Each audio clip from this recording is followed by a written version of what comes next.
Амар төвшин дуу бол 1975 онд анх зохиогдсон дуу. За энэ дууг бол Адар Сүрэн анхных нь дуулсан хүн. Хамгийн онцлог нь үг нь бүх үг нь аагаар эхэлсэн байгаа.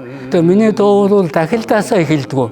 Өөр аялгуунаас эхэлж яваад тэгээд аялгуун орж ирдэг. Энэ амар төвшин дууны үгийг Дармын Батсүрэн гэж хөгжим судлаач хүн бичсэн. Аялгуун дээр Дармын Батсүр маань Дөрвөн Бадаг үгийг шууд бичсэн. Алс холын Америкт байгаа мөнхтөр дүү маань энэ амар төвшин дуусан явдал би одоо туйлын их баярлж байгаа. Их өгтөн таруу сайхан дуусан байна лээ.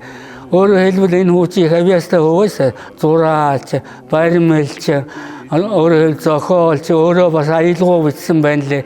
Тэгэхээр их талбарын авьяастай би тэгээд хэлсэн энэ амар төвшин Адар Сүрэн дуулсан шиг дуурайх хэрэггүй. Чи өөрийн ертөнцөөрөө өөрийн сэтгэлээрээ л минийхөө дуулгасан. Би юу тэгжиг энэ дууч зөвлөдөг дөө.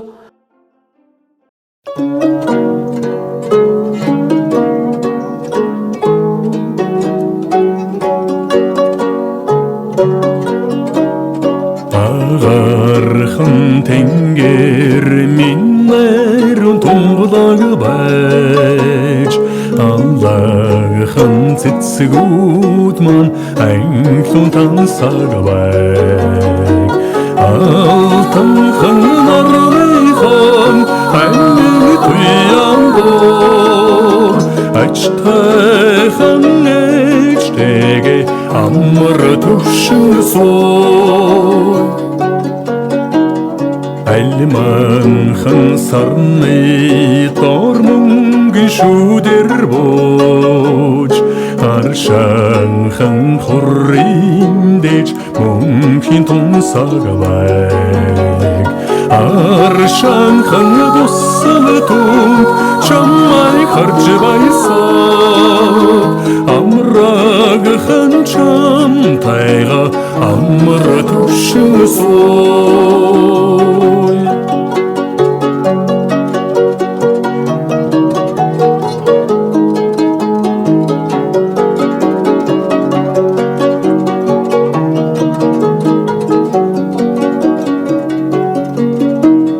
Адрын үл догшрон байвчтайрын өнгөрөхдөм Агхангийн үнрийг бас сэргэн сэгнүүлж байг Анхлхан талынхан үнрийг шингээсэн Альяхан хүүтэйгээ амар төвшин сой Айсын салхурын тохолх цурай тож Айланхан хангинанхан айрун дусаж байг Ацтайхан чаргалан хурдан дусасар Альчад битэг шэри амар төвшин сой